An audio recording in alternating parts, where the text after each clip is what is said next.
10 o'clock tonight, Billie Eilish on the main stage, on Pyramid Stage at Glastonbury.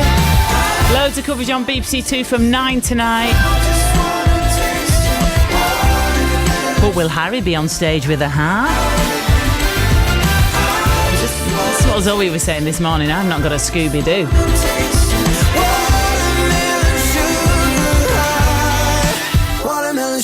Hour 1 done, hour 2 en route. This is Radio 2 on the BBC Sounds app, on your smart speaker and on 88 to 91 FM. BBC News at 6 o'clock. This is Harvey Cook. Millions of women in the United States will lose the legal right to abortion after the Supreme Court overturned the landmark Roe v. Wade decision. The judgment will give individual states the power to restrict or ban the procedure, with around half expected to do so. The Republican leader in the Senate, Mitch McConnell, said the move was courageous and correct. But in the past few minutes, President Biden said it was a sad day for the country. The Democrat Speaker of the House of Representatives, Nancy Pelosi, said the Supreme Court had made a dangerous decision. What this means to women is such an insult. It's a slap in the face to women about using their own judgment to make their own decisions about their reproductive freedom. This is deadly serious, but we are not going to let this pass. A woman's right to choose reproductive freedom is on the ballot in November. Boris Johnson has said he will listen and learn after the Conservatives suffered heavy defeats in 2 by-elections. Labour retook the West Yorkshire seat of Wakefield, while the Liberal Democrats overturned a huge Tory majority in Tiverton and Honiton in Devon. Speaking at a press conference in Rwanda, the Prime Minister said he wouldn't pretend the results were brilliant, but highlighted his victory in last year's Hartlepool by-election.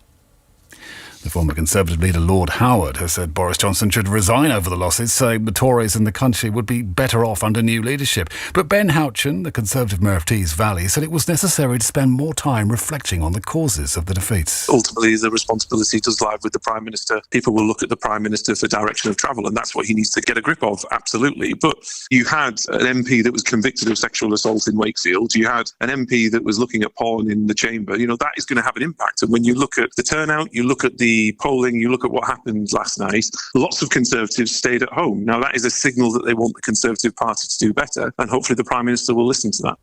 New figures show that COVID infections are continuing to rise in the UK. According to the Office for National Statistics, around 1.7 million people were estimated to have the virus last week, about 1 in 35 people.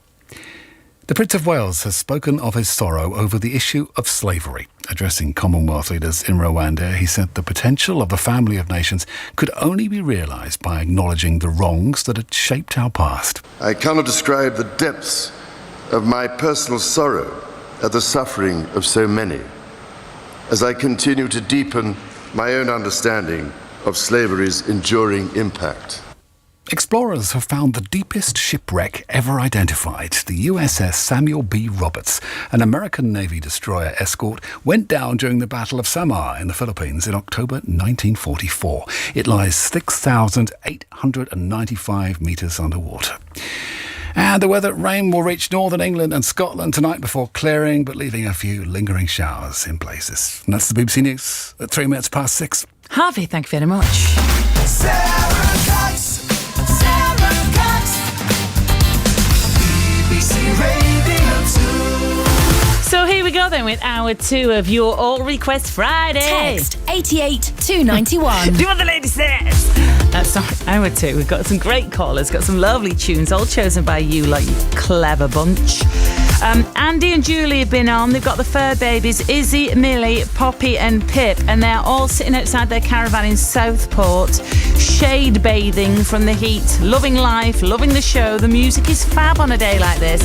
A few souls required, I think. Just be Andy and